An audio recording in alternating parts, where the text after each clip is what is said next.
First off, I'm gonna say this video is spoiler alert.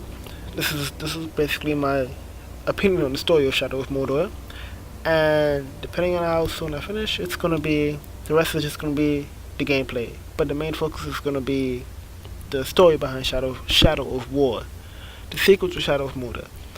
So, if you didn't know, Talion getting revenge. He was killed. His family was killed.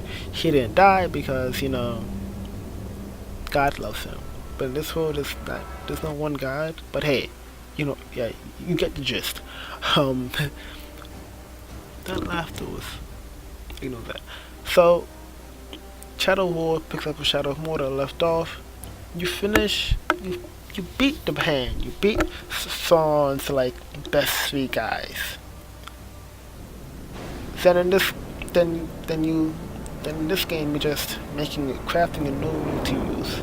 You craft the ring. The Raven's are getting kidnapped by a powerful spider. You give her the ring. You get back Celebrimbor. Shit happens. You get Celebrimbor back and you have a ring. Whoop-de-doo. What do you do now? You start. You know what? The things I'm trying to kill, the Uruks and the Uruk-hai, I'm gonna make them part of my army to fight Sauron. It goes pretty well, except for a few times you get betrayed. To combat that, just be a strong mofo. Don't die. Don't get humiliated. Do not get humiliated. Be strong. So you're building this army to fight Sauron. Cool. And at the same time you're building this army, you're trying to fight the Nazguls. Nazguls are the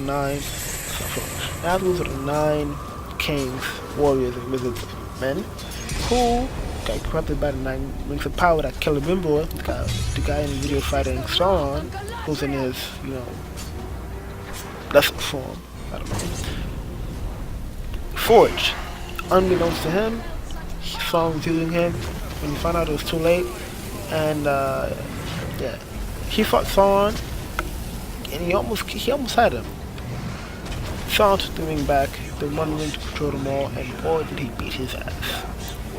Killed his wife and his child, and like Talion, but instead it was it was Sauron's three, top guys, not Sauron himself who killed Talion and his family. But Sauron killed Celebrimbor, his family, wife, daughter, and himself with the same hammer he forged. So yeah, that happened. Back to the story though. Nazgul, you try to fight the Nazgul because Shelob, being the powerful spider that she is, shows you a vision that said, hey yo, they're gonna turn you into a Nazgul if you're not careful. So Talon's like, oh no, I don't want that for myself. And after learning what become of them, you fight, what? Three of them you fight.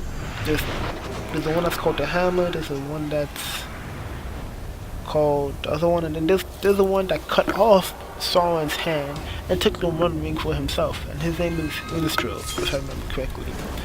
So the story and like you see like the lives they lived before and after Sauron came into their lives, and ruined it for them. Celebrimbor is by his side too, except for Illustril, because at that time Celebrimbor was and he was dead, and he was attached to the ring in a way that he couldn't die because he put his life force or something into the ring.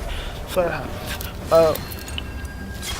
After seeing, and so the story, you're fighting. There's also side quest, by the way, which is pretty cool. So you're fighting orcs, killing orcs, dominating orcs. Not like that, like they're sadistic, some are masochist, but orcs don't have sex to have children. They're not, kinky like that, But yeah, you dominate orcs. You take over their minds, just like in the last game. But you can take over the minds of war chiefs. No, not war chiefs. You killed them in the last game too. Overlords.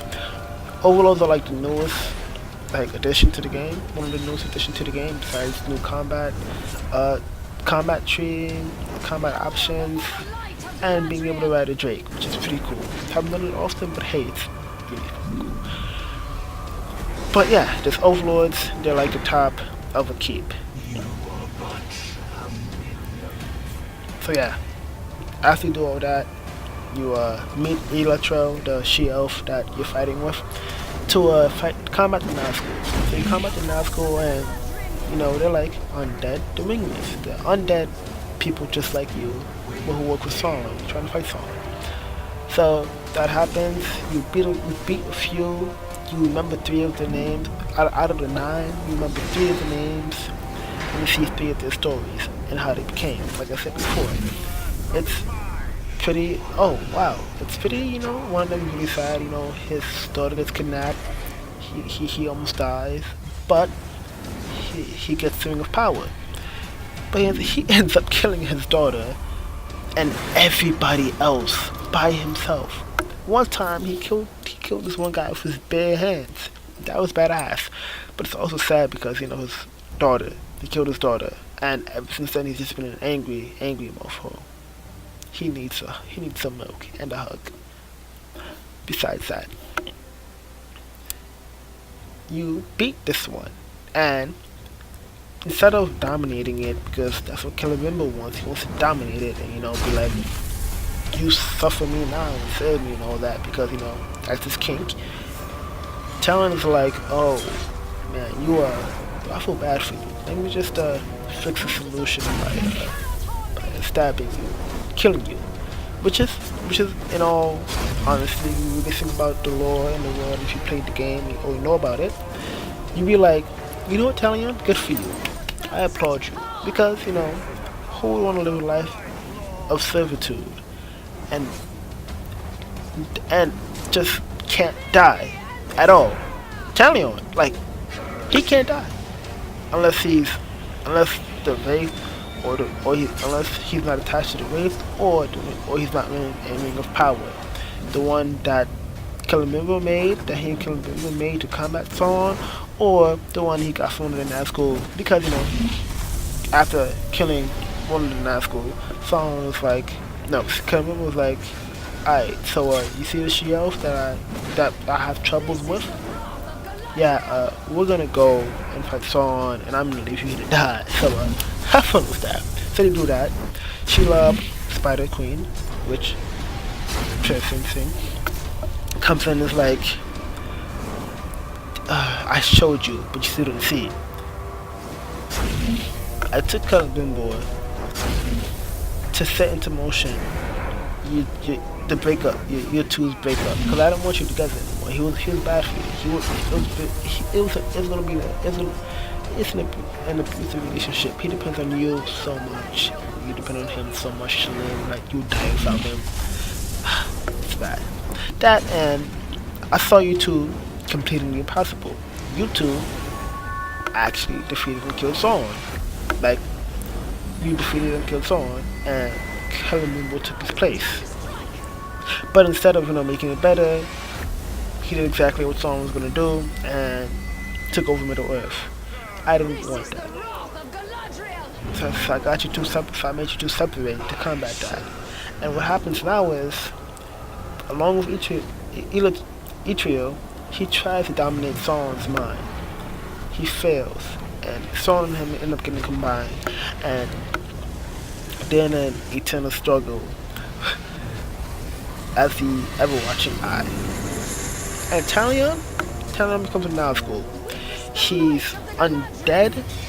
He can still live, but if he ever takes off the ring, he'll die. And at the same time, but he won't, because he set it upon himself to.